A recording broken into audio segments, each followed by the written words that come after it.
जय हिंद दोस्तों, स्वागत है आप सभी का आपके अपने YouTube चैनल जैकपुर पे। तो आज के इस वीडियो में हम लोग क्लास 12 का जो आप लोग का मंथली टेस्ट होने वाला है 3 तारीख को हिस्ट्री का, उसका ये दूसरा चैप्टर है उपनिवेशवाद और देहात। इसके पहले भी एक चैप्टर मैंने चैनल पे अपलोड कर दिया है। कुल 2 चैप्टर से आप लोगों के एग्जाम में क्वेश्चन पूछे जाएंगे, तो आप लोग उसको जरूर देख लीजिएगा। इसके साथ ही हमारे चैनल पे आपने पहली बार विजिट किया है, सब्सक्राइब कर लीजिए। व्हाट्सएप ग्रुप ज्वाइन करने के लिए आप हमारे दिए गए नंबर पर संपर्क कर सकते हैं। तो देखिए यहाँ पे कहा गया है, सबसे पहला सवाल है कि भारत में औपनिवेशिक शासन व्यवस्था सर्वप्रथम कहाँ पे स्थापित हुई थी। तो ये हुई थी आपकी बंगाल में, ऑप्शन नंबर बी हो जाएगा। दूसरा सवाल है आपका 1793 में जब बंगाल में इस्तमरारी बंदोबस्त लागू किया गया तो उस समय बंगाल का जो गवर्नर था वो कौन था। तो वो था कॉर्नवालिस, ऑप्शन नंबर ए हो जाएगा।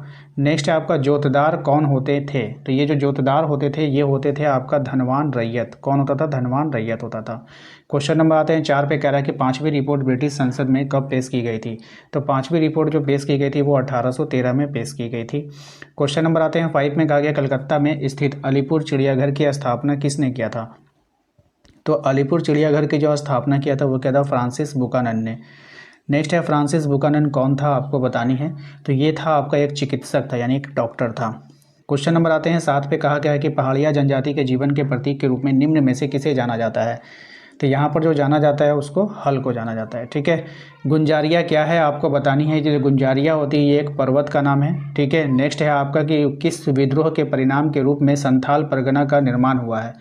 तो ये हुआ था आपका मुंडा विद्रोह के कारण। ठीक है, नेक्स्ट है संथाल विद्रोह कब हुआ है। मोस्ट इंपॉर्टेंट सवाल है, कई बार एग्जाम में आ चुका है, तो 1855 हो जाएगा। अगले सवाल पे आते हैं, क्वेश्चन नंबर 11 पे कह रहा है मैनचेस्टर कॉटन कंपनी का निर्माण कब हुआ था। तो ये हुआ था आपका 1859 में, ऑप्शन नंबर सी हो जाएगा। ठीक है, आइए क्वेश्चन नंबर आते हैं 12 पे, कहा गया है कि दक्कन गंगा आयोग द्वारा प्रस्तुत रिपोर्ट ब्रिटिश संसद में कब पेश की गई थी। तो ये पेश की गई थी 1878 में, ऑप्शन नंबर डी हो जाएगा। दमिन एक कोह, यहाँ पे ध्यान से देखिएगा, दमिन एक कोह क्या है, ये भी सवाल कई बार एग्जाम में आया है। तो ये हो जाएगा संथालों की भूमि को कहते हैं, ऑप्शन नंबर ए हो जाएगा। ठीक है, सब्जेक्टिव सवालों में अगर हम देखें तो सबसे जो पहला सवाल है ये काफ़ी इंपॉर्टेंट है और एग्जाम में पूछा जाता है कि उपनिवेशवाद से आप क्या समझते हैं। तो देखिए, उपनिवेशवाद एक ऐसी प्रक्रिया होती है जिसके अंतर्गत औपनिवेशिक राष्ट्र उपनिवेश के आर्थिक, प्राकृतिक तथा मानवीय संसाधनों का प्रयोग करके अपने हितों के लिए करता है और अपने इन उद्देश्यों की पूर्ति के लिए इन राष्ट्र पर अपना नियंत्रण स्थापित करता है। ठीक है, तो ये काफ़ी अच्छा सवाल है और कई बार देखा गया है कि एग्ज़ाम में यहाँ से क्वेश्चन बनता है। यहाँ पे देखिए ये सवाल जो है ये सब भी देख कर जाइएगा आप लोग कि हल और कुदाल के बीच संघर्ष का क्या आशय है। तो संथाल और पहाड़िया के बीच की लड़ाई। ठीक है, बेनामी शब्द का शाब्दिक अर्थ क्या होता है। तो गुमनाम होता है। ठीक है, ये सब इम्पोर्टेंट है। बुकानन कौन था, ये भी सवाल काफ़ी अच्छा है।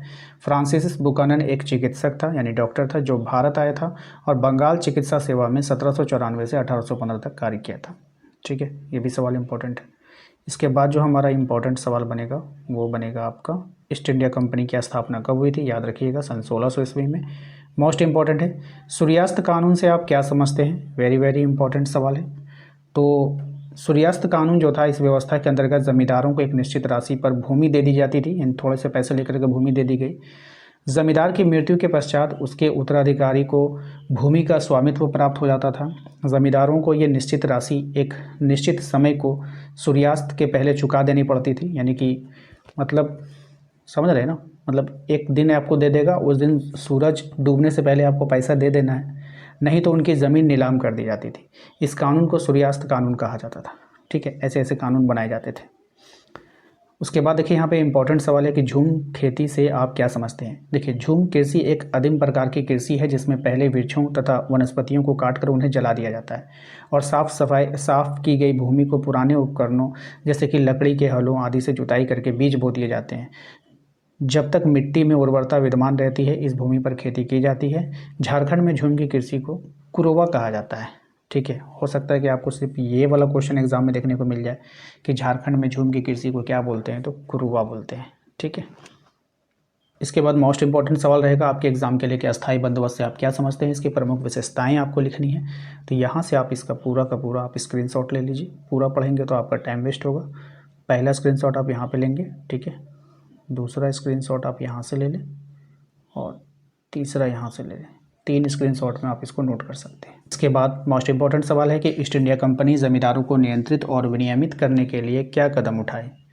तो यहाँ से आप पहला स्क्रीनशॉट लेंगे, दूसरा आप यहाँ से लेंगे और यहीं पर आपका क्वेश्चन कंप्लीट हो जाएगा। इसके बाद इम्पॉर्टेंट है आपका कि शाहूकारों के खिलाफ दक्कन के रैयत गुस्सा क्यों थे। तो आप लोग यहाँ से पहला स्क्रीनशॉट लेंगे आंसर का, और फिर ये पूरा एक काम करता हूँ एक साथ देता हूँ आपको, ठीक है, ये रहा। तो आप इसका स्क्रीनशॉट लीजिए, आपका ये पूरा आंसर आपका कंप्लीट हो जाएगा। और अंत में सबसे इम्पॉर्टेंट और सबसे वीवीआई सवाल है आपके लिए कि संथाल विद्रोह के कारण और परिणाम आपको लिखने हैं। ये काफ़ी अच्छा सवाल है और कई बार बोर्ड एग्ज़ाम में भी देखने को मिला है। तो अगर आप तैयारी कर रहे हैं तो इन सवालों का भी तैयारी करें।